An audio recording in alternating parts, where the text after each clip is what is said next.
Putin से मुलाकात करने के बाद अब ट्रंप जेलेंस्की से मुलाकात करने वाले हैं। व्हाइट हाउस में यह मुलाकात होगी, जिसे लेकर कयास ये लगाए जा रहे हैं कि ट्रंप जेलेंस्की के सामने शांति के लिए रूस यानी पुतिन ने जो शर्तें रखी हैं उसे रखने वाले हैं। लेकिन सवाल यह है कि क्या जेलेंस्की इन शर्तों को मानने के लिए तैयार हो जाएंगे? क्या यह युद्ध रुक जाएगा या युद्ध की आग अभी भी जारी रहेगी? दरअसल पुतिन से मुलाकात के बाद ट्रंप खुद इस बात का जिक्र कर चुके हैं कि रूस यूक्रेन जंग का मसला जितना आसान दिखता है उतना है नहीं, यह बहुत पेचीदा है। तो वहीं जेलेंस्की से भी ट्रंप की कोई पहली मुलाकात नहीं है। पिछले 7 महीने में तीसरी मुलाकात अब यह होगी। सबसे पहले व्हाइट हाउस में राष्ट्रपति बनने के बाद ट्रंप ने जेलेंस्की को आमंत्रित किया था, जहां दोनों के बीच जमकर बहस हुई थी। दरअसल मिनरल्स को लेकर यूक्रेन के ये डील होने वाली थी जो नहीं हो पाई थी। A lot of questions. Let's start from the beginning. Sure. First of all, during the war, everybody has problems. Even you, but you have nice ocean and don't feel now, but you will feel it in the future. God bless. You don't know that. God bless. You don't God know bless. that. You Don't- will not you have gotta- a war. Don't tell us what we're going to feel.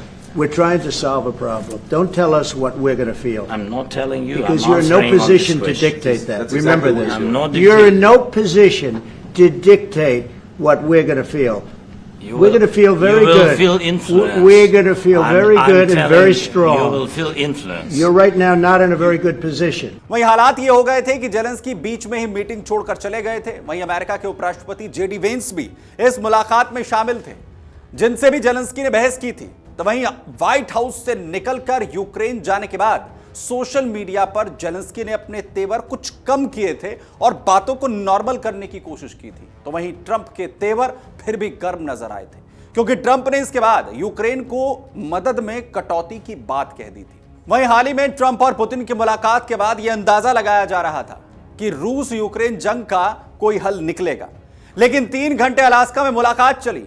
Trump और Putin की इस मुलाकात के बाद सिर्फ 12 minute की press conference कर दोनों नेता निकल गए। पत्रकारों के सवालों के जवाब तक नहीं दिए। मुलाकात से पहले जो ट्रंप काफी जोश में दिख रहे थे, वही ट्रंप मुलाकात के बाद कुछ खोए हुए नजर आए। इसके बाद यह कहा गया कि एक बार फिर से पुतिन ने ट्रंप को गच्चा दे दिया है और ऐसी शर्तें रख दी हैं जो यूरोप और जेलेंस्की के लिए मानना लगभग असंभव है। हालांकि सवाल है कि आखिर ऐसी कौन सी शर्तें पुतिन की तरफ से इस मुलाकात में रखी गई है। दरअसल रूस लगातार यह साफ कहता रहा है कि जब तक यूक्रेन नाटो में शामिल होने की जिद नहीं छोड़ता है, यह युद्ध लगातार जारी रहेगा।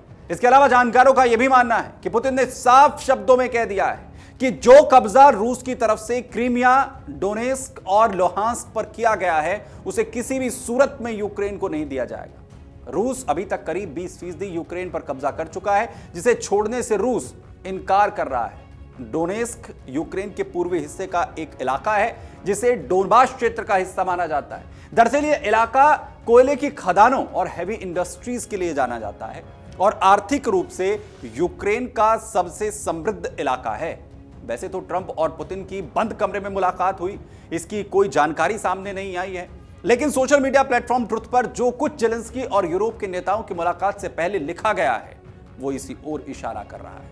पुतिन ने जो मांग की है वो क्या है, साथ ही ट्रंप भी लगभग इन बातों को क्या मानने के लिए तैयार है। दरअसल सोशल मीडिया ट्रुथ पर ट्रंप ने लिखा है कि यूक्रेन के राष्ट्रपति जेलेंस्की रूस के साथ युद्ध को लगभग तुरंत खत्म कर सकते हैं अगर वे चाहें, या वे लड़ाई जारी रख सकते हैं। यह सब कुछ जेलेंस्की पर निर्भर है। साथ ही ट्रंप ने लिखा कि याद रखें यह कैसे शुरू हुआ है। ओबामा द्वारा दिया गया क्रीमिया, जो 12 साल पहले बिना एक गोली चले दिया गया, वो वापस नहीं मिलेगा और यूक्रेन का नाटो में शामिल होना भी नहीं होगा। कुछ चीजें कभी नहीं बदलती हैं। ये वो सोशल मीडिया पर बयान है जो ट्रंप की तरफ से दिया गया है।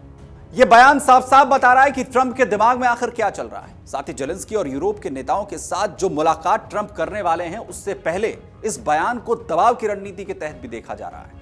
दरअसल ट्रंप से मुलाकात करने के लिए जेलेंस्की अकेले नहीं आ रहे हैं। ट्रंप से मुलाकात करने के लिए यूरोप के नेता भी होंगे, क्योंकि जेलेंस्की साफ कर चुके हैं कि यूरोप के सहयोग और समर्थन के बिना इस युद्ध विराम का कोई मतलब नहीं है।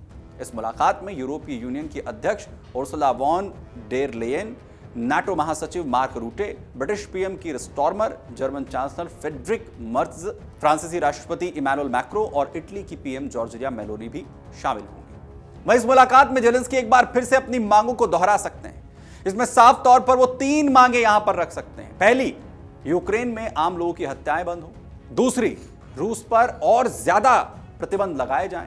और तीसरी, पहले स्थायी सीज फायर हो और फिर सुरक्षा गारंटी मिले। इसके अलावा जेलेंस्की यूक्रेन, अमेरिका और रूस के बीच त्रिपक्षीय बैठक का समर्थन कर चुके हैं। ट्रंप के साथ इस मुलाकात में जेलेंस्की का जोर इस बात पर भी होगा कि किसी भी समझौते में यूक्रेन की सुरक्षा और संप्रभुता के साथ किसी भी तरीके का खिलवाड़ ना किया जाए, इसे प्राथमिकता दी जाए। हालांकि अपने तमाम बयानों में जेलेंस्की यूक्रेन की 1 इंच जमीन भी रूस को न देने की बात कह चुके हैं, लेकिन ट्रंप ने अपने बयान में जमीन न मिलने के संकेत दे दिए हैं। अब सवाल यह है कि क्या जेलेंस्की पीछे हटेंगे, जो लगता तो नहीं है, क्योंकि इससे पहले यूक्रेन की संप्रभुता और सुरक्षा कमजोर हो सकती है, ये बार बार जेलेंस्की कहते रहे। साथ ही रूस को भविष्य में और ज्यादा हमले करने का मौका मिल सकता है, ये जेलेंस्की मानते हैं, जो यूक्रेन के वर्तमान राष्ट्रपति जेलेंस्की वहां के नागरिकों को किसी भी सूरत में स्वीकार नहीं होगा। हालांकि इस मुलाकात से क्या निकलता है, इस पर हमारी नजर बनी रहेगी। इस पर जो भी अपडेट आएगा आपको बताएंगे। धन्यवाद। अगर आप ये वीडियो YouTube पर देख रहे हैं तो हमारे चैनल को सब्सक्राइब कर बेल आइकन दबाएं और Facebook पर देख रहे हैं तो हमारे पेज को लाइक करें।